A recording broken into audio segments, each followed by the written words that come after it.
Theta plus 3 cos theta minus 3 equal to 0 যখন theta হবে সূক্ষ্মকোণ।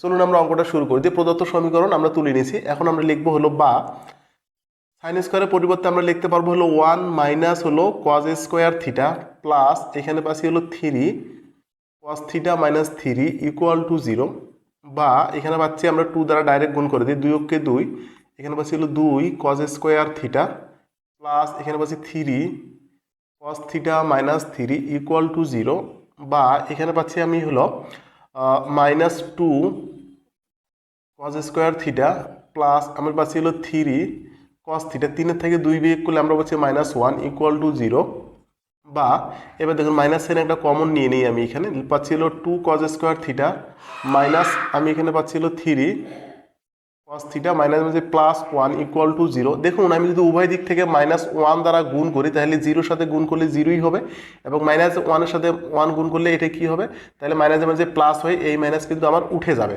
সুতরাং আমি পরের লাইনটা লিখতে পারি হলো সরাসরি এভাবে যে 2 কজ স্কোয়ার থিটা মাইনাস এখানে লিখতে পারি হলো 3 কস থিটা +1 ইকুয়াল টু 0। দেখুন এখন আমরা মিডিল ফ্যাক্টর করব।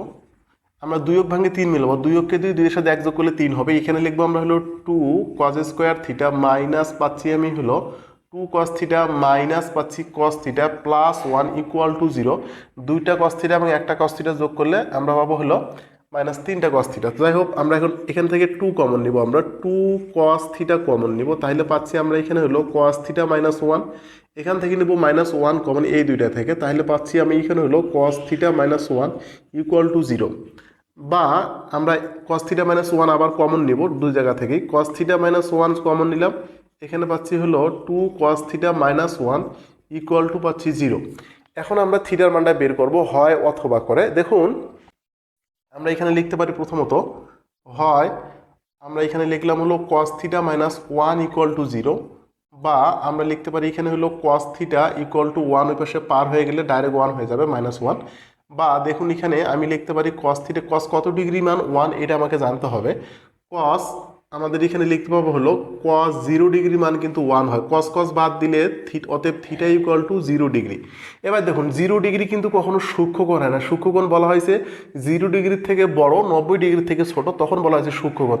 যেহেতু 0 ডিগ্রি বাড়াইছে এটা মান গ্রহণযোগ্য নয়, তাহলে লিখতে হবে 0 ডিগ্রির গ্রহণযোগ্য নয়,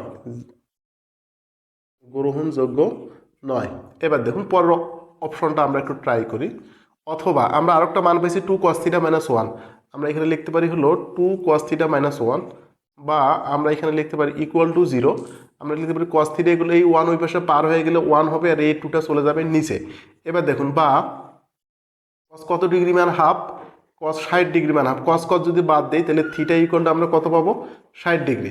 সুতরাং আমরা লিখবো থিটার মান 60 ডিগ্রি, বা এই প্রশ্নের অ্যান্সার।